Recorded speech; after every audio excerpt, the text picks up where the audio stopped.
After 20 years of marriage, my wife told me, I wish I'd chosen a different life. I simply nodded and said, it's not too late to start one. That night, I moved her things into the guest room, and when she saw who was sitting on our porch the next morning, she finally understood what I meant. I'm 50, and I thought I had everything figured out.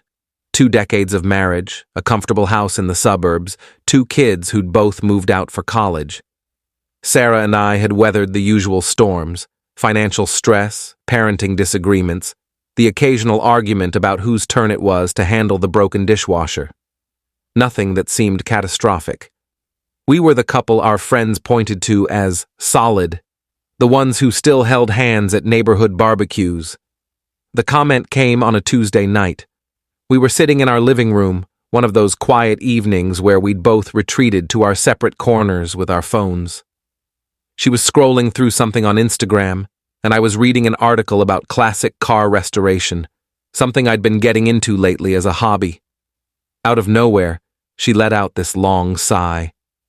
What's wrong? I asked, not really expecting much.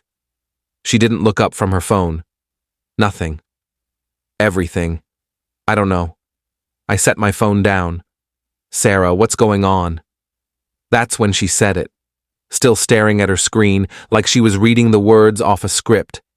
I wish I'd chosen a different life. The room went completely silent except for the hum of the refrigerator in the kitchen. I felt something shift in my chest, like a gear clicking out of place. What does that mean? I kept my voice steady. She finally looked at me, and her eyes were tired in a way I hadn't noticed before. It means exactly what it sounds like. I look at other people's lives and I wonder what mine would have been like if I'd made different choices. Different career, different partner, different everything. Different partner, I repeated. She shrugged. Maybe. I should have been angry. I should have yelled or demanded an explanation or asked if there was someone else. Instead, I just felt this strange calm wash over me. 20 years, 2 kids, a mortgage, family vacations to the same lake house every summer, and she wished she'd chosen differently. Okay, I said. It's not too late to start one. She blinked. What? A different life. It's not too late. I stood up. If that's how you feel, we should do something about it. I didn't mean... No, I think you did. I walked toward the stairs. I'll move your things into the guest room tonight. We can figure out the details tomorrow. You're being ridiculous, she called after me. I wasn't being ridiculous. I was being done. I spent the next 2 hours quietly moving her clothes, toiletries, and personal items into the guest room at the end of the hall. She stood in the doorway halfway through, watching me fold her sweaters. This is insane. I was just venting. For 20 years? I asked, placing another stack in the drawer. You don't say something like that unless you've been thinking it for a while. She didn't argue with that. That night, I slept better than I had in months. The bed felt bigger, sure, but also clearer. Like I'd been carrying something heavy without realizing it, and someone had finally taken it off my shoulders. Wednesday morning I woke up early, made coffee, sat on the porch, and watched the sun come up over the neighbor's fence.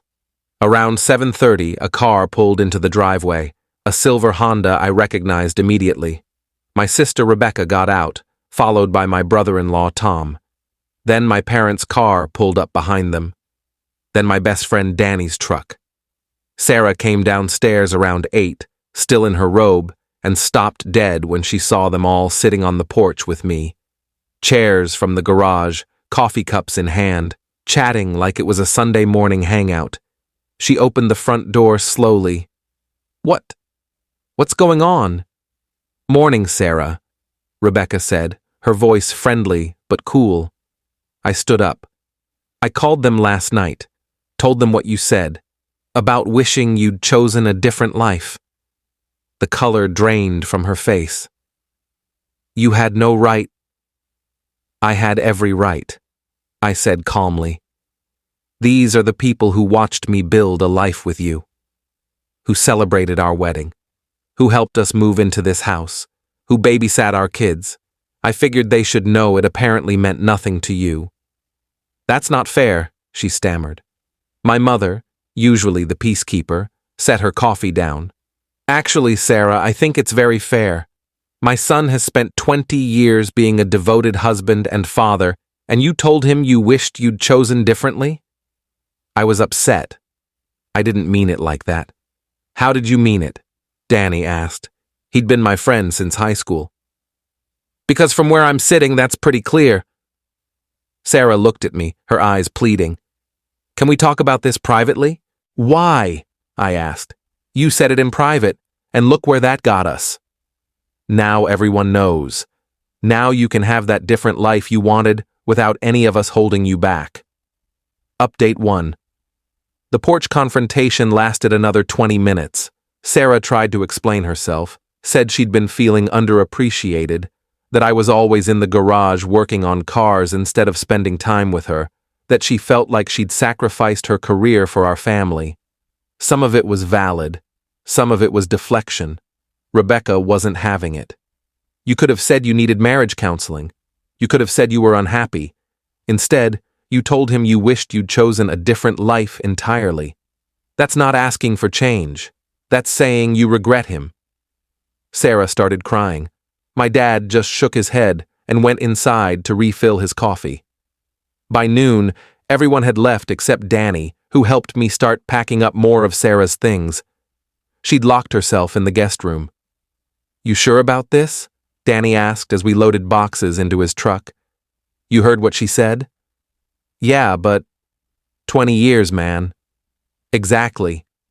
20 years, and I was the wrong choice." I taped another box shut. I'm not spending the next 20 being someone's regret.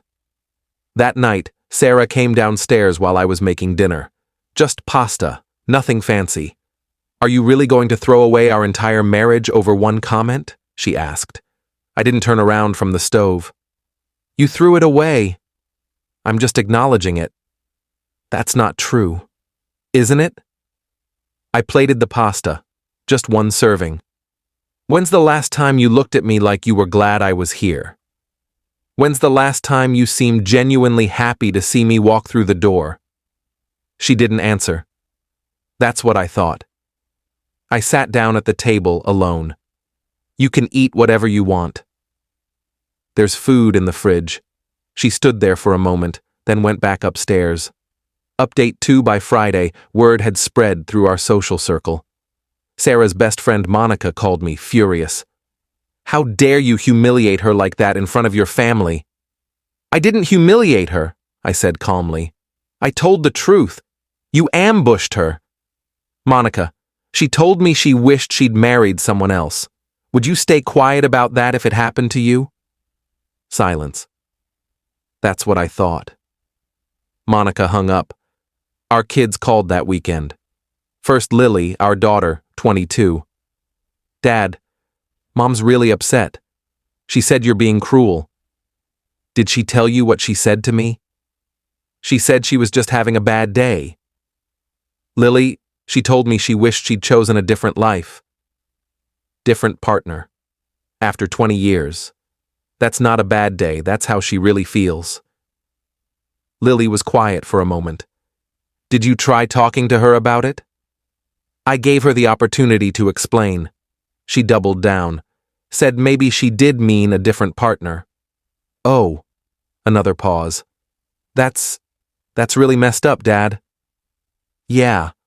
Our son Jake called next. He was more direct. "Mom's saying you kicked her out of your bedroom over nothing. Ask her what she said to me first, Jake. Get the full story." He called back an hour later. "Jesus, Dad. I can't believe she said that. Neither could I." "What are you going to do?" "Honestly, I don't know yet, but I'm not going to pretend everything's fine." Update 3. 2 weeks later, Sarah finally asked for marriage counseling. We were sitting in the kitchen on a Sunday morning, both reading different sections of the newspaper like roommates. "I found a therapist," she said quietly. "Will you go with me?" I looked up. "Why?" "Because I don't want to lose our marriage." "You told me you wished you'd chosen differently." That's already losing it. I was wrong. Her voice cracked. I was scared and stupid and I said something horrible. But I don't actually want a different life. I want to fix this one. I set the newspaper down. Sarah, I've spent 2 weeks thinking about this. Really thinking. And I realized something. I can't remember the last time you looked at me with actual love. Familiarity, sure. Tolerance, absolutely. But love? That's been gone for a while, hasn't it? She started crying. That's not fair. It's honest. I stood up. I'll go to counseling. But I need you to understand. I'm not going to fight for someone who's already decided I was a mistake. The first session was brutal. The therapist, Dr. Chen, was a no-nonsense woman in her 60s who didn't let either of us hide behind excuses. Sarah, why did you say what you said? She asked directly. Sarah twisted her hands in her lap. I was looking at my friend's Instagram. She's traveling through Europe, posting all these photos of herself looking free and happy. And I just felt trapped. Trapped by what? By everything. The routine, the same conversations, the same house. I gave up my career to raise the kids, and he got to keep pursuing his interests. I worked 60-hour weeks to support this family. I interrupted. You chose to stay home. I supported that choice. You didn't ask if I wanted to go back to work once the kids were in school. You didn't tell me you wanted to. Dr. Chen held up a hand. Both of you are pointing fingers. Let's focus on the actual issue. Sarah, did you mean what you said about wishing you'd chosen a different life? Sarah was quiet for a long time. In that moment, yes. I meant it. Something in my chest finally settled. The truth, at least, was on the table. And now? Dr. Chen asked. Now I'm terrified because I hurt him and I don't know how to fix it. That's not the same as wanting this life, I said quietly. That's just not wanting to be the villain. Update 4. We kept going to therapy. Sarah started opening up about feeling invisible, how I'd spent the last 5 years increasingly absorbed in my car restoration hobby, how I'd stopped asking about her day, how she felt like she'd become just another piece of furniture in the house. Some of it hit hard because it was true. I had checked out, bit by bit, not because I didn't care, but because it had felt easier than addressing the growing distance between us. But here's the thing. She'd checked out too. She'd stopped asking about my projects, except to complain about the time I spent in the garage. She'd stopped initiating any physical affection. She'd built her own separate life through book clubs and friend groups that I was never invited into. We'd both let it die. The difference was, she'd said the quiet part out loud, and I'd been the one humiliated by it. By week 6 of therapy, Dr. Chen asked us both, "Do you want to stay married?" Sarah said yes immediately. I took longer. I don't know. I want to. But I can't unhear what she said. Every time I look at her, I think she wishes I was someone else. That's not true anymore, Sarah said desperately. How do I know that?